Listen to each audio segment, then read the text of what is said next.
It's terrifying for most people to step into this. That's why it's great if a group of people can step into it together.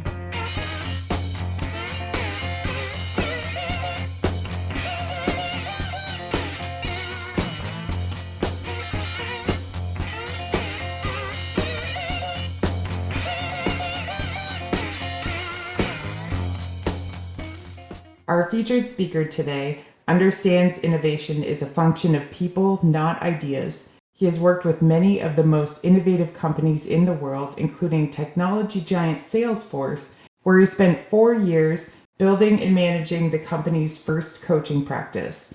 After helping over 150 teams and leaders across the globe wake up to their potential and do their best work, he's breaking ground training individuals and teams in conscious leadership as the founder and president of 1560, helping leaders, teams, and organizations step into their power. Clay, we're so excited to have you as our guest today. Thanks so much for making time for this. Oh my gosh, thank you so much. What a great intro. Thanks, Nancy, and hello to you, Matt, as well. Even though some of these answers we're gonna review some information here, can you talk to us a little bit about the vision behind 1560 and why you really feel so passionate about this? Yeah, I'd love to. So I feel passionate about what 1560 does and is because I needed 1560 in my own life, my gosh, for most of my life, meaning I spent, I don't know, the first 3 quarters of my life seemingly being successful in my career, like really cool gigs, doing some really interesting work. And if I got really honest with myself, I was stressed and I was just exhausted and a little bit empty inside. And it's funny, as a profession, I would tell people that my full time job was to help clients innovate, to come up with new ideas and evolve their business models, et cetera, et cetera. But what was really true is that I was sort of committed in a full time job to pleasing everyone around me. That's what I was really up to in my life. And so in my journey, I found a number of things. One of them was this practice called conscious leadership, which is a practice to begin to wake up and see what's driving our behaviors. And it didn't occur to me that everything I was doing underneath all of my decisions and behaviors, there was this fear around losing approval, fear around losing disconnection from my bosses, my clients, all the people around me. Anyway, and so I found this thing called conscious leadership.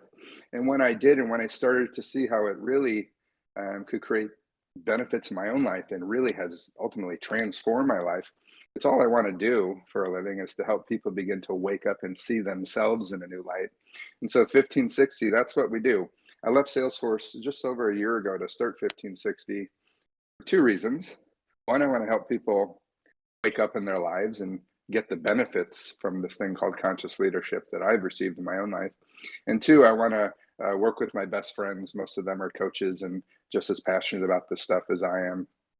And so that's kind of what I'm up to. And that's what 1560 is all about. Awesome. I love that. I love that explanation of just you kind of going on this personal journey and figuring out, well, what I want to do is actually what I need myself. I think, a lot of us can relate to that, right? In our own lives of trying to figure out where we're headed in our own journey and knowing that it's not going to be a linear path, even though, everyone and everywhere kind of makes it seem that way. So that's really interesting. Um, to the point of conscious leadership, what specifically is conscious leadership in your mind? And then is it something that you created or is it a framework that you modified? How did you start to build out this conscious leadership piece and what does that mean to you? Yeah. So I did not create conscious leadership. And I learned sort of the fundamentals. I began practicing conscious leadership through another firm called the Conscious Leadership Group. The two founders of that group are Jim Duthmer and Diana Chapman, and they co-authored a book called The 15 Commitments of Conscious Leadership. And they are brilliant, brilliant people. And I've learned a ton about conscious leadership through their teaching, their practices. I've been a participant long before I was a coach teaching this stuff. I was sort of practicing underneath them, and then learning to become a coach through them as well, learning to be a conscious leadership coach. So to give you a little background as to what conscious leadership is, it's kind of a funny thing, consciousness. Like, well, what does that mean? Does that mean that there's people kind of laying on the street unconscious? It doesn't mean that. It means that fundamentally human beings, biologically, neurologically, we're designed to stay alive. We're designed to perpetuate our species. And so through years and years of evolution, our brain has been developed to put us into this reactive state unconsciously whenever we sense there's some type of threat in front of us. Now, the obvious threats that we come across are threats to our physical survival. So if we're on the street and a car is approaching us at a rapid speed or pace, before we think about it, we jump out of the way. But while our brain is amazing at doing that for us and helping us stay alive physically, our brain is really bad at distinguishing between threats to our physical survival from threats to our ego. And that's where things get sticky for most of us, and where drama shows up in all of our lives, where we're acting without thinking because we're sensing that there's some threat to our ego. And when I say ego, there's really three things our brain is generally looking out for: a threat to our security, meaning our financial security. Am I going to have a roof over my head, food on the table? Can I support myself, my family, etc.? Second thing is approval, and boom, just like that. Oh no, my computer is getting in the way of me presenting. So whammo, we can get into this reactive state where we begin thinking, oh no, am I enough? Are people going to think I'm capable, smart, funny, whatever it is that we want? And the third thing is control. As soon as we sense we don't have control, we get into that reactive state. Anyway, so the idea of conscious leadership is we react when any of those three things, our brain is believing they're threatened in some way, and then we start blaming others, or we start being defensive, or we check out. We start engaging in all these behaviors that generally lead us to outcomes that we're not wanting, right? So the idea of conscious leadership, it trains us, it helps us begin to stop and notice that reactive automatic tendency before we get into trouble, before we make poor decisions, before we pick fights, before we check out or numb out or do any of the things that we so naturally do. I think that's a great explanation. I'm sort of wondering how you decided I was taking a look at your website and how you sort of decided on the coaching products, if you will, how those were the best ways to help bring conscious leadership to people. Did you have sort of an iteration process for that? And just so I'm clear about your question, when you talk about coaching products, are you talking about just the different ways that 1560 delivers coaching? Yeah, I apologize if that's sort of like a poor verbalization of what you do, but like the team coaching versus executive in the leadership circles, kind of the differences between them and why you think that's a good way to divide it. Absolutely. I just wanted to make sure I was answering your question. So, right. So we deliver coaching in different ways. And I think there's different benefits to the different delivery vehicles per se. I mean, so there's executive coaching, which I imagine most people are familiar with. It's one-on-one coaching where we show up for a client and help them process and help them wake up to how they're creating the results that they're struggling with. Everything we do is around this idea of waking up and seeing ourselves in a light that maybe we haven't been able to see ourselves. So that's one-on-one coaching. Then we have these leadership circles, which is probably my favorite format of coaching. And leadership circles, you bring together 10 people that aren't on a team. Maybe they don't even know each other before they join the circle. And these 10 people commit to coming together once a month for a set amount of time. It could be a 2-hour session, a 4-hour session, depending on the nature of the circle. And you all learn and practice together. And this is where I really began to embrace conscious leadership myself, being a part of a circle with the conscious leadership group. And the amazing part about it is it's just this, everyone's committed to just being vulnerable, to exploring their own lives in community with other people. And so it's just beautiful. It creates this amazing intimacy and connection. And so many of the people that I've been in these circles with are just my dearest friends now, because we know everything about each other, and we've helped each other kind of evolve and move through some of the patterns that have kind of limited our happiness and success in life. So that's leadership circles. Then we do team coaching. And what team coaching is we will come into an organization and work with a real team, an intact team. Could be, a particular client team, or it could be a startup team, or any kind of team where people are actively collaborating and working together on a regular basis. And we help them see, what's in the way of this team really maximizing its potential? Or the other side of that, what is there to celebrate that we're not celebrating, that you're not celebrating? Like, we help the team see itself in a way that they probably haven't been able to, because most organizations, whether it's a startup or a big enterprise, it's like we show up at work and we're just going. We go and we go and we go, and rarely do teams stop for a minute and pause the content of the work to explore the context in which they're working. Meaning, it's not natural in most organizations that I've ever visited for people to say, wait a minute, how are we being together as a team? Let's just talk about what it's like to be on this team right now. And that can be incredibly powerful. And that's the basis of the program I built for Salesforce. And now any of the innovation teams across the globe within Salesforce, part of their group called Ignite, they have these regular team coaching sessions to explore how they're being together as a team. And that chops out so much unnecessary drama and spin, and allows the team to really feel connected and do great work together. So that's the third vehicle. So we've got one-on-one coaching, we've got leadership circles, we've got team coaching. Those are the big ones. And then, of course, we've got workshops and seminars. I love running workshops on various topics, and those can just be informational. I usually like to get into conversation and have them be an experiential session. And we host those within organizations as well as just for the public. So thank you for sharing. I mean, that's a great overview of kind of the work that you've put in place and the work you're doing. And I love the idea that you were doing this already within Salesforce for a giant organization. You could kind of field test it and test it out before taking it on your own. Andrew has a question that I'm going to just read aloud here about coaching circles or team circles, right? So Andrew was asked to be a part of one. It wasn't clear to him how vulnerable he'd have to be. How do you help people in the circles get to a point where they're not hesitant about being vulnerable? Because that's certainly an issue. And then a follow-up question is like, how do you figure out your pricing for these services, and how has that evolved over time? Cool questions.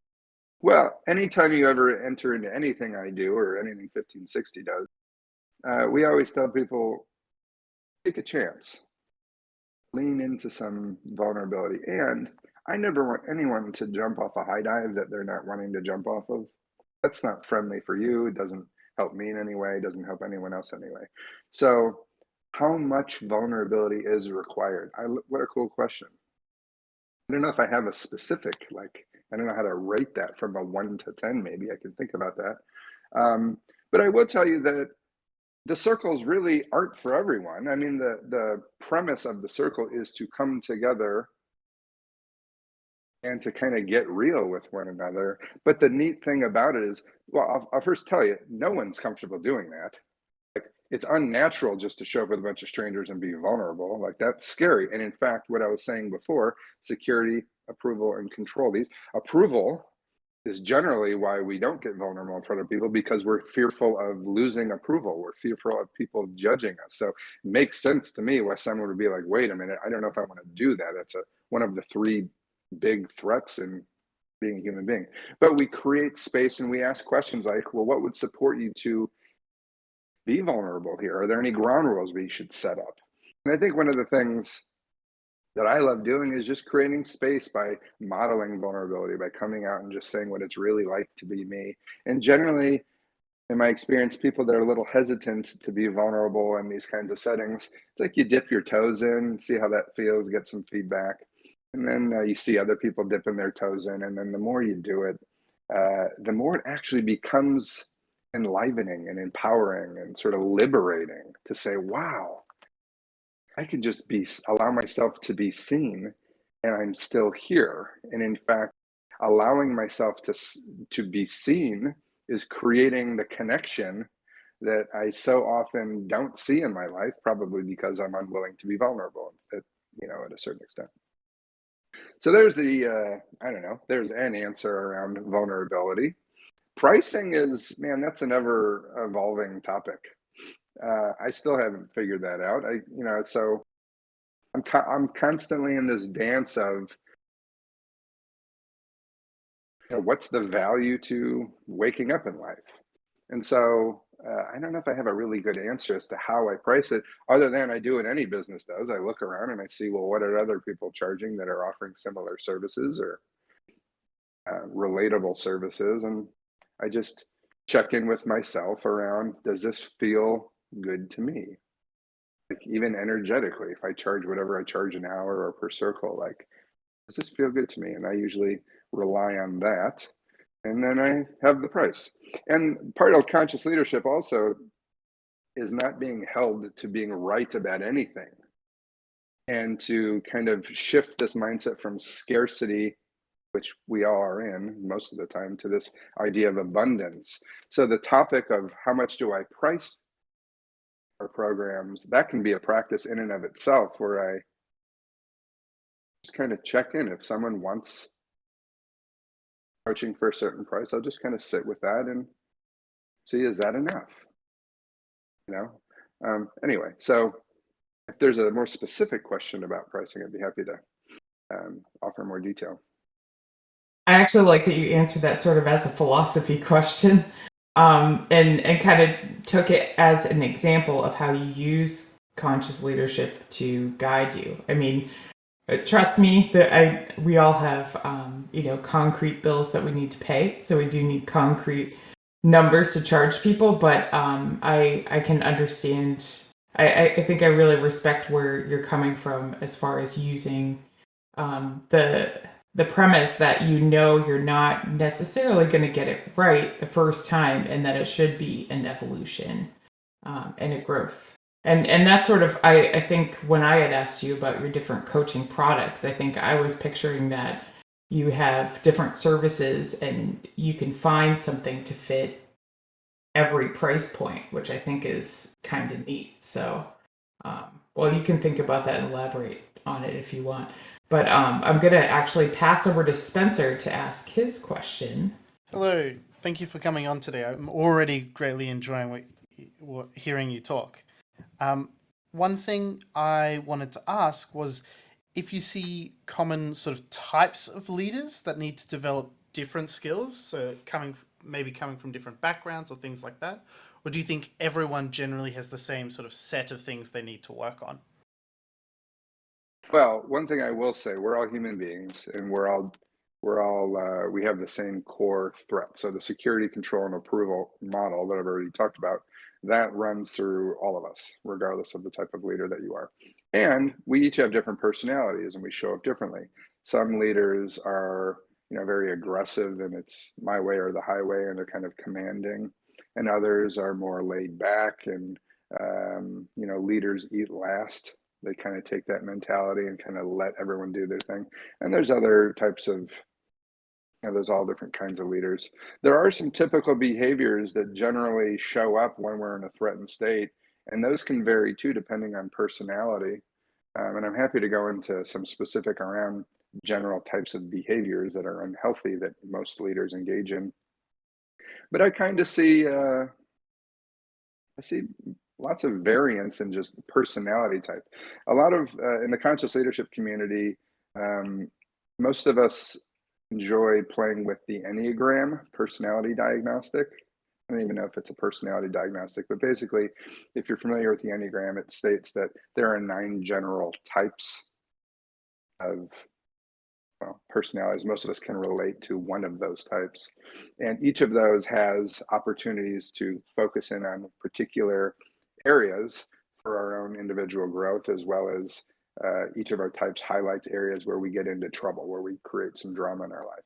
And so my first answer is, how many types of leaders are there, different types? I mean, I've seen leaders really in all of those different Enneagram types.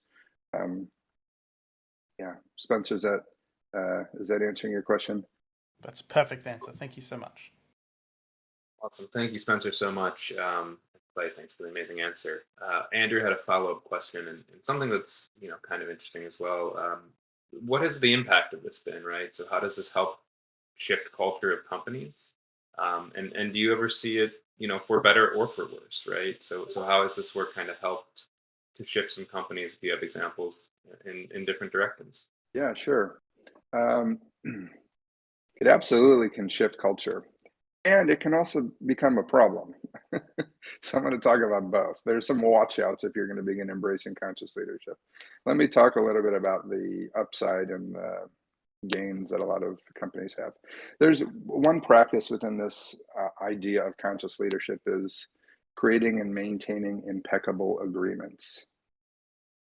And what I mean by that is, I've had the opportunity to be with lots of different teams, lots of different organizations, and the thing that I see get in the way and cause more problems or more trouble than anything is what I would refer to as sloppy agreements. And what I mean by sloppy agreements is so often people say yes to things when they don't really mean yes, meaning, again, it's a fear-based response. If I were to say no, what would people think of me? They wouldn't think I'm a team player, that I wouldn't get my promotion, I wouldn't get my raise, or danger, danger, danger. So I'm going to say yes. And then generally what happens when we say yes to things that we really don't mean yes to, we overwork ourselves, we get burnt out. Take a look around the world. We have higher burnout and anxiety and depression rates than our world has ever seen, oftentimes because most of us are in this kind of fear-based place currently.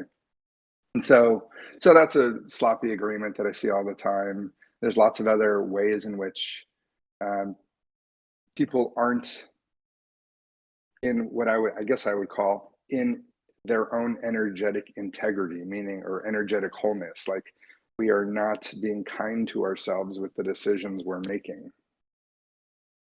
And so there's this practice called creating and maintaining impeccable agreements, where before decisions are made, people get together and negotiate, and they all check in and say, like, yeah, so I know that you're wanting me to, get these design mock-ups, to you by 5 o'clock Thursday.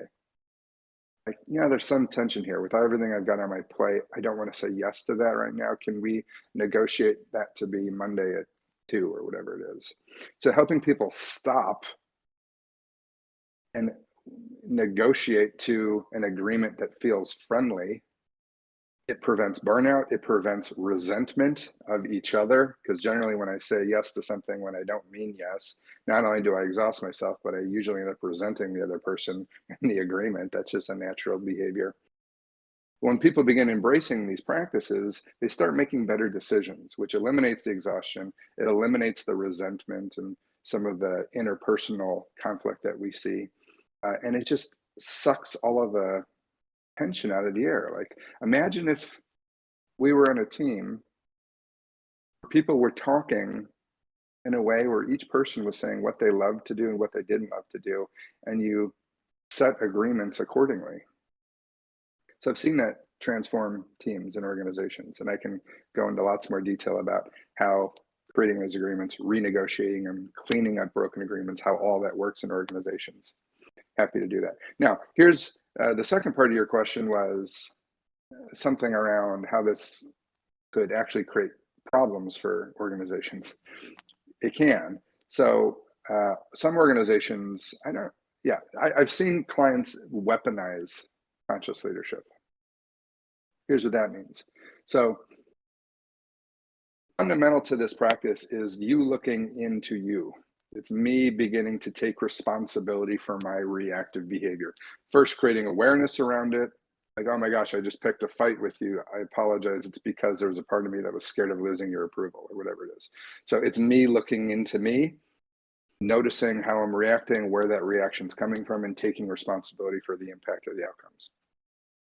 And we use this model and where we say that at any point, in any moment, we're either above the line or below the line. If I'm above the line, I'm in an easeful state. If I'm below the line, I am in that reactive, threatened state.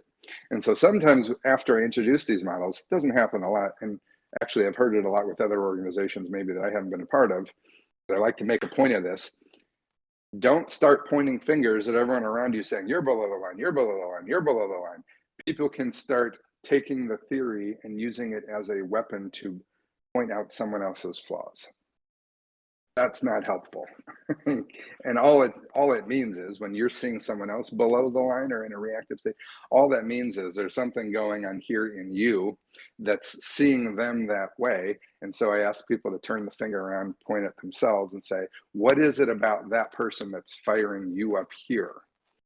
What's the threat going on here that is being triggered by seeing that person doing whatever it is that they're doing? So there are just some ground rules. After I introduce this to organizations and individuals, I like to have a very clear conversation about this, how to use the tools. It's like any tool. I mean, you can pick up a hammer and, I don't know, hammer nails appropriately, but you can also pick up a hammer and break a window. That's probably not very helpful unless you're wanting to break a window. So like any tool, there's appropriate ways to use this stuff and ways that I don't recommend. But that's a great analogy. Yeah, you're sort of describing to me like family therapy for work groups, and that can go beautifully or dangerously. So I love your analogy. And Spencer said, sloppy agreements, that's a perfect term. I've been thinking of this concept in my own life a lot. I agree, that's a great verbalization. We all do it. We all get into these sloppy agreements, not because we're bad people, but because we're just naturally trying to preserve connection with the people around us and not let them down in some way. I think that makes a lot of sense. So I was wondering, just kind of taking a leap into, you personally, what inspired your venture into entrepreneurship after working for all these amazing companies? Was there anything you would look at and see as like a catalyst or jumping off moment? Sure. Yeah. I mean, as long as I can remember, I've always wanted to run my own company. Yeah, I've always just wanted to be an entrepreneur. Like, I went to business school ages ago, and I was a marketing major and an entrepreneurship major. I've always been fascinated by it. Ages ago, I worked for a small business and worked for my good friend who was running the company. And I just loved um, just having the autonomy, having the ability to just do what you want to do. I mean, you know what I mean, in the context of entrepreneurship. And so, yeah, I just was excited. I mean, coaching can be funny too. Being an internal coach, I went below the line a lot as an internal coach. I got reactive a lot working for Salesforce in times because I would see dysfunction happening at the levels above me. So basically, my boss or my boss's boss. And so it's a little funny to be a coach. You can't, it even can be a little bit potentially unethical or scary to coach your boss. It's just a conflict of interest. And so I just wanted to, and there were certain programs that I wanted to invest in more. And I just wanted to kind of, my personality type is I love to control, and I can get myself into trouble around it sometimes, but I just want to create what I want to create. And so just having my own business just has allowed me to work with the people I want to work exactly with the type of clients that I want to work with, and just begin to create a life exactly as I want it for myself. And, I'm having a good time, and I'm learning a ton about what it really means to be an entrepreneur, which is all kinds of learning about myself and about this thing called entrepreneurship right now. That's great and very well said. I think that most of the people here can relate to that, having some sort of want or desire to start something of their own or be entrepreneurs, whether they're currently just in the beginning stages of a startup or looking to exit a startup and onto their next venture. I think that's kind of one of the things that pulls everybody together here. So I really love this idea of like you just wanted to kind of create an environment that you wanted for yourself, right, while helping others through conscious leadership. So I think that's a great way to take a look at it. And I guess, kind of building on that a little bit, as you were getting into, this idea of, okay, I'm going to start something on my own, right? So, what was that decision point, right? At what point were you sitting at Salesforce, for example, trying to figure out what to do next? Where was that idea that was like, yes, now's the right time? How did you know it was the right time? So this has been on my mind for a long time to start this company. And Salesforce was it's an incredible company. And basically they said to me 4 or 5 years ago, or I ran this program for 4 years, they just said, go do the thing. So I had a bunch of autonomy. It was not a bad thing that I was sitting in. It was an incredible opportunity. So it wasn't like I was dying to get out of there. And, working for a big company, they pay well. It's like you get the golden handcuffs, et cetera, et cetera. And it's just like easy work for a company like Salesforce.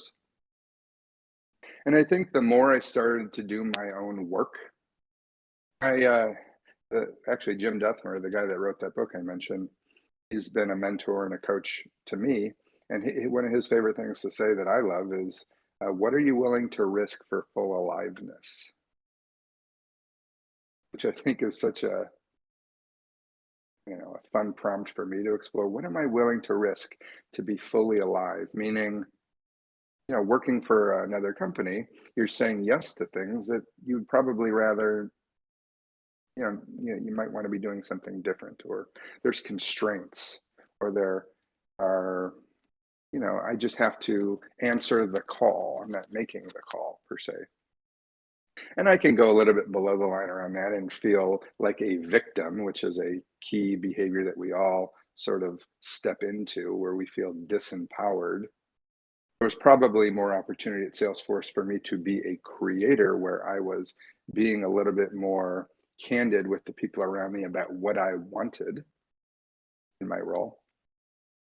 But it came to a point where I just was more and more excited, and I had more and more of a vision of what this thing could be on my own. And there's this woman, Kathleen Dannemiller, and she created this formula. It's called the Formula for Change. And what she says is change, like moving from leaving your job and starting your own company, or any kind of change really, generally happens with some key ingredients. The first is you have to be really dissatisfied. Second thing is you have to have a vision for what you want to do differently. And the third thing is you need to know a first step on how to get started. And so when you're dissatisfied, you've got a great vision, and you're clear on how to start moving forward with the first step. When all of that outweighs the fear of change, then change naturally occurs. So through my evolution, I knew a long time ago I wanted to start a business, and I just started to have a clearer and clearer vision of what 1560 could be. I started to do some research, and I got clearer and clearer on first steps. And the more excited I got around that, and the less I knew that I wanted to play part within Salesforce, my dissatisfaction grew. And then finally, all of that outweighed the fear of leaving. And there was fear in leaving. Like, all of a sudden, I don't have a paycheck. So that was always here. What happens if this doesn't go well? What happens? I've got a mortgage. I've got a family to support. I've got all these things. So there's clearly fear. But the dissatisfaction was up. The vision was clear. First steps were clear. And at that point, the real tipping point was there was a reorg. So all of a sudden, there was basically a new structure within the group I was in, new management. And I just didn't want to have to go through that. Basically, I didn't want to have to, I just didn't want to have to reinvent with a new structure. I'm like, I'm going to go reinvent for myself within 1560. And so I just went for it. I like your honesty in that answer. I don't know that it's always there's like a magic moment, but I did write down the thing you had quoted. I apologize, I don't remember the individual that first said it, but what am I willing to risk for my full aliveness? Yeah. For me, it's like, am I willing to risk letting go of the golden handcuffs? Am I willing to risk the comfort and luxury of being an employee of a very secure, high profile company, for the potential of really waking up every day and being able to create the way I want to create? That was the question for me. Am I willing to risk that? And at some point, it got to the point where I was. And so I made the leap. And so it's just a fun question I think anyone can ask themselves when they're pondering creating some change in their lives. Mm-hmm. Absolutely. Because, I mean, there are pros and cons to it. As you said, sort of the stability aspect, but I think that many of us have experienced that. I would not say stability is an illusion, but stability can be more easily upset than sometimes we realize. So, kind of building off of that, I was wondering how you find sort of that work life balance for yourself at this point. What does that look like for you? Yeah, so that's a work in progress. I'm a human being as well. And so generally what I'm doing is I'm just doing my best to listen to myself. Like most of us make decisions in our heads. I've been amazing at making decisions in my heads. And most of us just aren't in tune with our bodies. And our bodies have so much wisdom. So sometimes you might be able to relate with this, like you're finding yourself procrastinating or not doing something that you know you need to be doing, or you can, when you're sitting down to do something, you can just feel this like grossness in your body or this tension in your body. And so my practice this past couple of years, especially with 1560, is listening to that and letting that navigate my decision making. So I'm noticing, gosh, I just keep pushing this thing off, or it feels gross. It's an energy leak for me to do this thing. I just pay attention to that. And I'll make decisions like, I'm not sure that's the road I want to go to. And I thought it was, but doing this work, like if I'm creating a new type of program or like I have all kinds of ideas about ways in which 1560 can grow, and I'll start playing with one of them. And I'll be like, ooh, that just doesn't feel good to me. And so I'll stop, learn from that, and then shift course. And so for work-life balance, it's kind of the same thing. It's like even yesterday was Friday. And well, my family all came down with COVID yesterday also, but I had meetings scheduled all day. And I had to help my family isolate and quarantine, and it was quite a day. But I did have a bunch of meetings scheduled in the afternoon, and I could have made those meetings. And I just had to listen. Like I looked ahead to the afternoon and I'm like, I don't have a yes to having that meeting anymore that I was excited about having 3 days ago. So I listened to that. I reached out to that person and I didn't bullshit them. I said like, hey, my want right now is to reschedule to next week. This is that impeccable agreements thing. Are you open to renegotiating an agreement? We were going to talk today at 3. I'm not a yes to that anymore. I've got other things that showed up unexpectedly. I just want to clear my calendar. Where a lot of times people they don't pick up on that, or at least I didn't pick up on those cues, and you just jam your way through life. And you do things because you think you should do them, or you're scared of not letting other people down, or there's lots and lots of reasons. But more and more, I'm just kind of listening, like, and it doesn't even mean like, it's not just when your family has COVID, but it could be a particular day. And it's like, it just doesn't feel friendly to do these things that I was planning on doing today. So I'm going to not do them. I'm going to renegotiate. Now, that doesn't mean go and be sloppy with, all the people around you. And well, I suppose you could, but you can also see if you begin to lose trust with people if you're making agreements with them. But to answer your question, I'm just listening more and more, and I'm trusting more and more to follow my energy or my instincts around my day-to-day activities. And so far, so good. It's been a great run. I'm more and more interested in that kind of way of being. It's no, it's interestingly put, and I love the way you phrase that and just kind of put that in practice, because it can be very hard to do. I think we've all struggled a little bit with keeping commitments that we may have had, even though we don't want to break them or move them or shift them. And it takes time, to go through that, right? It takes time, as you were saying. It seems like it takes a lot of time to be comfortable with doing that. Yeah. One thing I want to add about this too, sometimes when I start talking about this, there's an important piece that I didn't mention. There is a cost to doing the things that you don't want to do. Not only for yourself, but for the other person. Usually what happens is we don't want to say no to the other person. Like I could have just kept the meetings yesterday, And now what happens is if I'm doing that because I'm scared of losing their approval or whatever it might be, I show up to the meeting and now I'm not going to be in my best form. The quality or whatever it was I promised to create for that person or the conversation, it's going to be at me at 50%. So what's funny is most of us end up manifesting the very thing we're trying to avoid, meaning I don't want to lose that person's approval, so I'm going to do the thing that I said I was going to do, and I'm going to do it half as well as I might normally, which will result in me losing their approval. This happens all the time. I see it all the time. It's hilarious. People say yes to things, they exhaust themselves, don't do great work because who does great work when you're pissed off and not wanting to do it, and then you end up creating the very thing you're looking to avoid.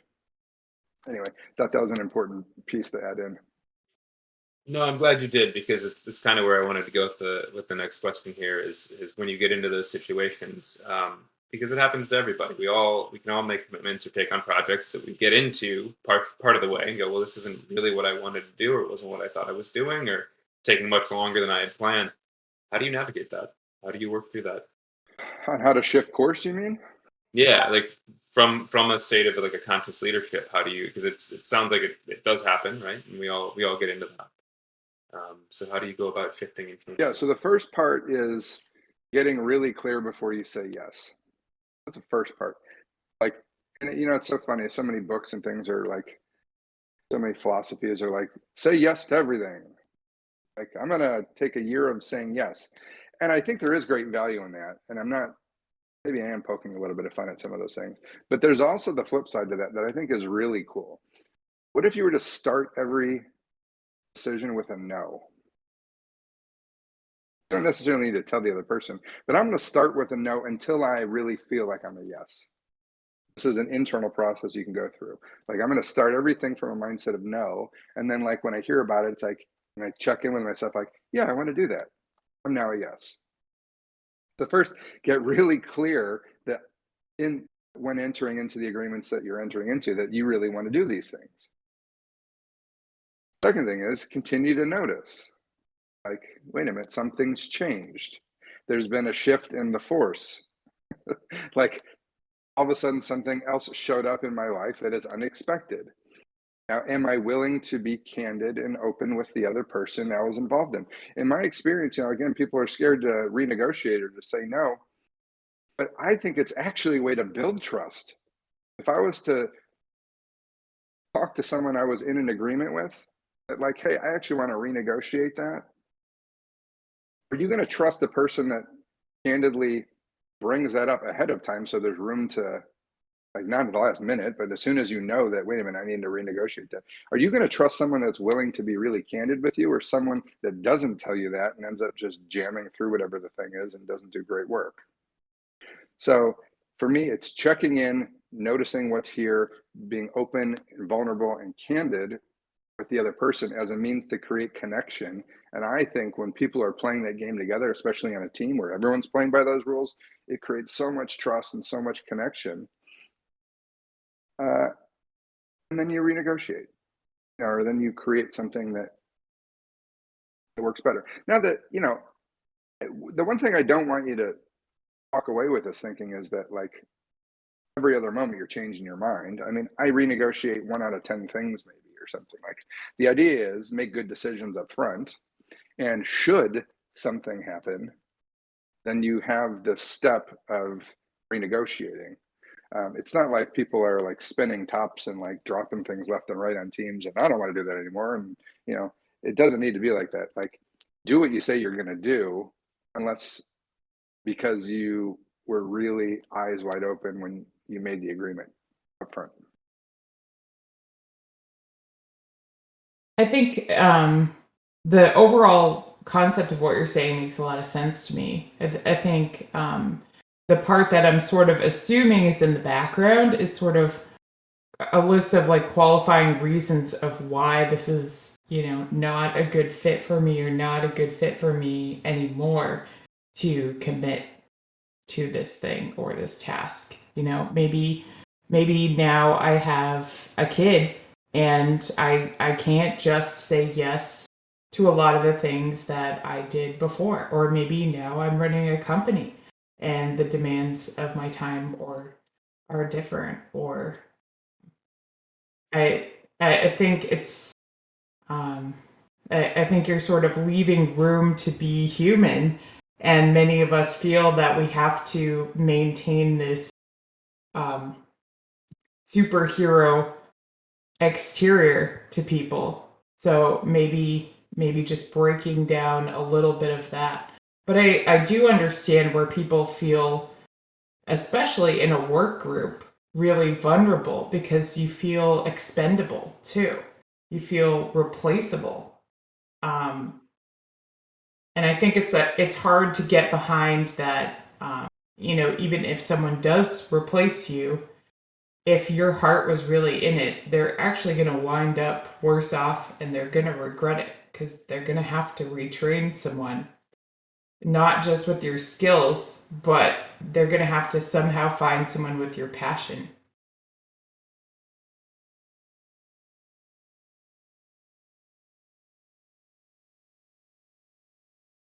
Yeah, I think you're right.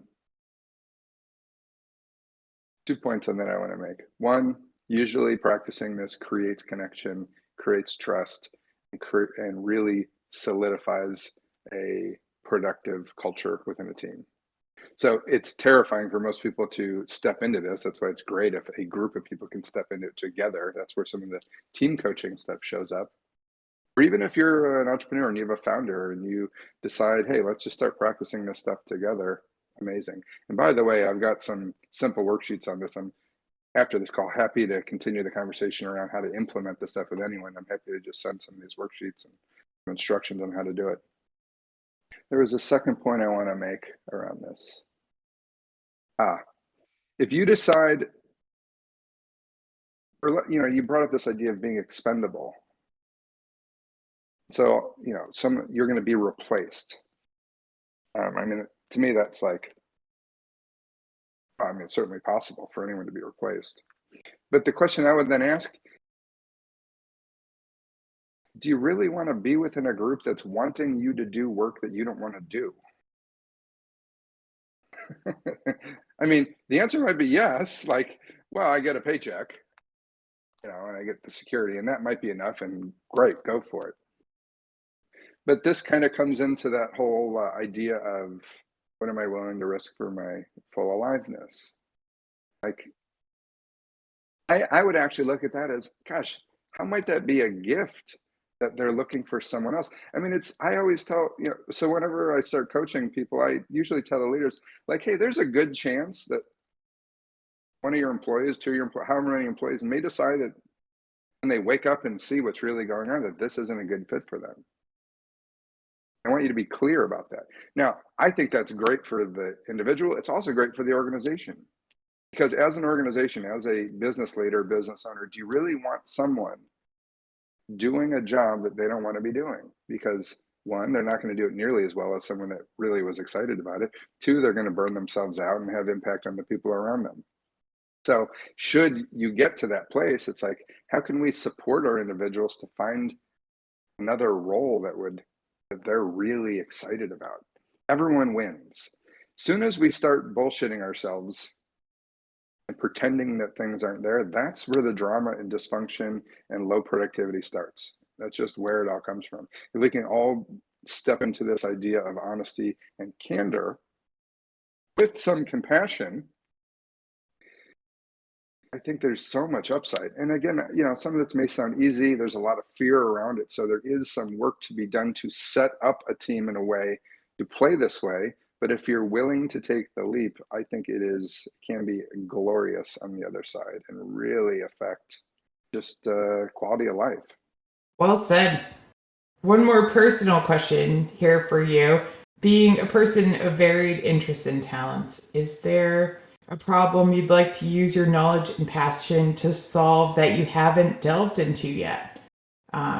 Whether that's like a company you dream of starting someday or an evolution of something you're doing now? Yeah. So part of I've always wanted to be an entrepreneur. I've also always wanted to create product. I did a lot of product innovation when I was a consultant, but I want to create products for myself and for 1560. And I just think it's so fun. And so I don't know what that is, but I've been thinking a lot about that lately. Could I create products that are in alignment with this general theme of 1516, helping people begin to wake up, whether that's card games or whether it's, I don't know what it could be. I'm starting to think about those things. The other side is, if you were to really know me, the more you get to hang out with me, you know that I'm a pretty ridiculous guy. I love being a complete goof. And so creating hilarity is also really fun for me. I mean, it's kind of silly to say, like, yeah, having fun is really fun for me. But so creating things, products for people to drop the, their bullshit and the facade that we all put on to just be silly. That excites me too. I don't know what that looks like, but I imagine that's going to happen at some point. My energy, if I notice, I get really bubbly and excited about doing that. So there's something to be, something to pay attention to around that. That's awesome. I loved. I'm really glad that we got to learn that about you. That's really cool. I know we're running close to time here. Do you have 10, 15 minutes to answer a few more questions? Sure. Well, you want to know what? I do, but I'm going to renegotiate an agreement I have with a business partner of mine that I'm supposed to meet with in 3 minutes, but she would be excited for me to continue this conversation, should anyone have questions. Perfect. Well, that's practical application. That's awesome. Sure. Okay. Perfect. So Andrew has another question, kind of about your process and theory. His question is, how do you kind of create opportunity for candor and honesty within your teams, within your organization? And then he says, not many people actually know how to negotiate or negotiate well, even at all, especially in different countries, right? As we're global. So how do you kind of create that opportunity to start that? Yeah, so for any individual wanting to create that shift within their team or in their organization, first question I generally like to ask is, who's the person you need to be to begin inviting others to show up the way you want them to show up? And what that means is, are you willing to be the first one to jump in the pool? And usually, all it takes is one person to jump in the pool, especially if that person has influence, like a leader. And then others feel more comfortable. Oh, wait a minute, if that guy did it, then I can do it. But this really isn't a shameless pitch, and it's not even about me or 1560, but having a conversation led by a third party, any third party, to talk about how do we want to be together as a team. This can be really helpful. It doesn't need to be more than an hour-long conversation. Like, what would it look like if we started to be more candid with one another and more vulnerable? What are some ground rules that could help us do that? Is this something we want to do? Maybe it isn't. I don't know. But just getting people's voices in the pot to have a conversation around what's possible for this team. What could it be like if we started to be more candid with one another? So there can be some guidance with a third-party facilitator or coach around that. And then the other thing is, be the person you want others to be. Modeling this stuff, especially top down, is just really, really important. And that's kind of what I lead with. Most sessions I'm in, I usually get vulnerable and talk about something about myself that I'm scared about, or, again, I'm a human being just like everyone else. I think the difference in this conscious leadership stuff is, it's not that all of a sudden people that practice this don't get scared or threatened in some way. It's just that we're more aware of those times. We're quicker to shift out of it. But I still have the same. I've got fear surging through my bones like everybody does. But I know it's here, and I can create some separation between me and it. That's where the practice comes in. That's great. And adding on to that, Andrew said, not too many people know how to negotiate and renegotiate well, if even at all, especially in Asia. Oh, right. I imagine some of this stuff. It is. Each team has its own culture. Each country, each region of the world certainly has its own culture. And some cultures, it may be easier to take a risk fine with some of the stuff than others. That makes good sense to me. But it's scary for anyone. And I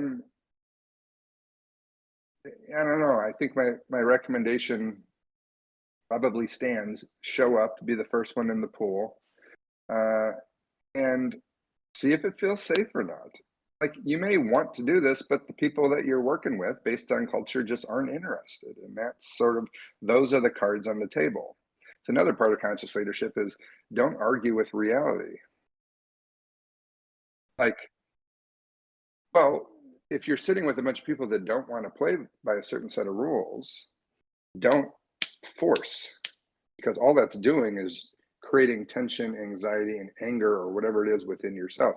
So if I was coaching someone that was in a culture that didn't want to play by these rules, I just think that would be fun content to play with. Like, so what are the beliefs you're making up about everyone else? How are you creating the tension and stress yourself by interacting with those around you? So the answer is always, what's going on in here? If we stop pointing our fingers at all the other people that don't want to play the way I want to play, what's the reaction I'm creating for myself here when I'm fighting with reality?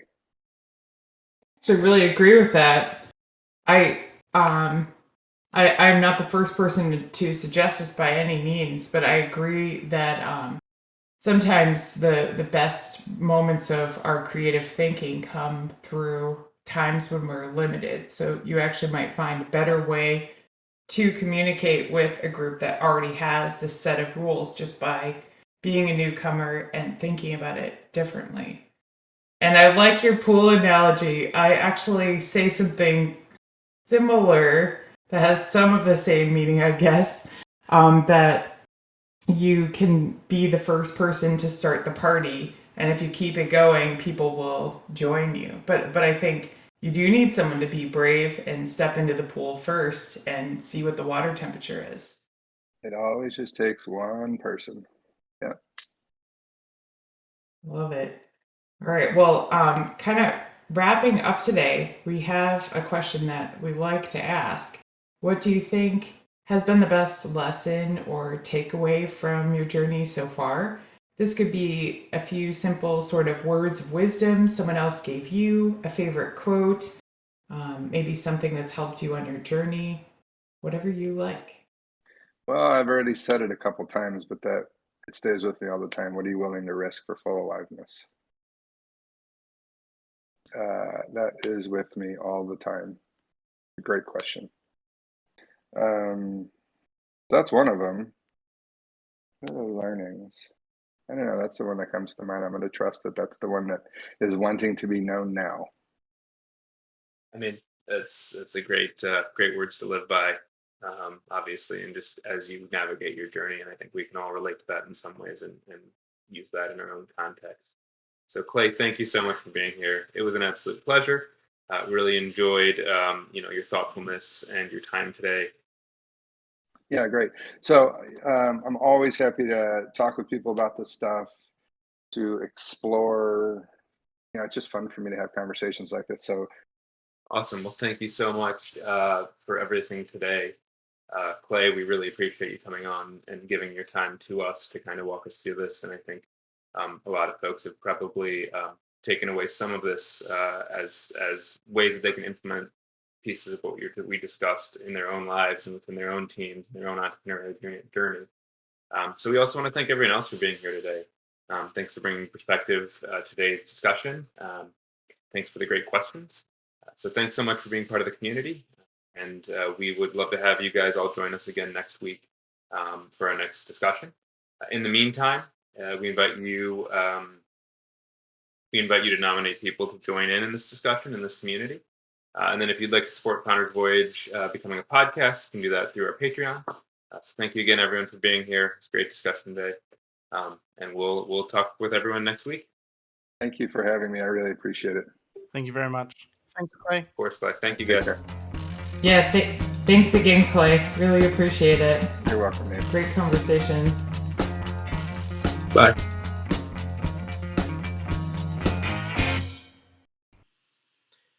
You've just finished another episode of Founders Voyage, the podcast for entrepreneurs by entrepreneurs. The team at Founders Voyage wants to thank you from the bottom of our hearts. We hope you enjoyed your time with us, and if so, please share this with someone else who might enjoy this podcast. You can also support us by leaving a review on Apple Podcasts and Spotify, and by donating to our Patreon. Outro music today is Something for Nothing by Reverend Peyton's Big Damn Band. We should just use our interview time to just talk about pickleball, Nancy. Can definitely do that. Maybe you can find a way to make an analogy involving pickleball. Oh, I bet you I could. Let's hear. That's a fun challenge.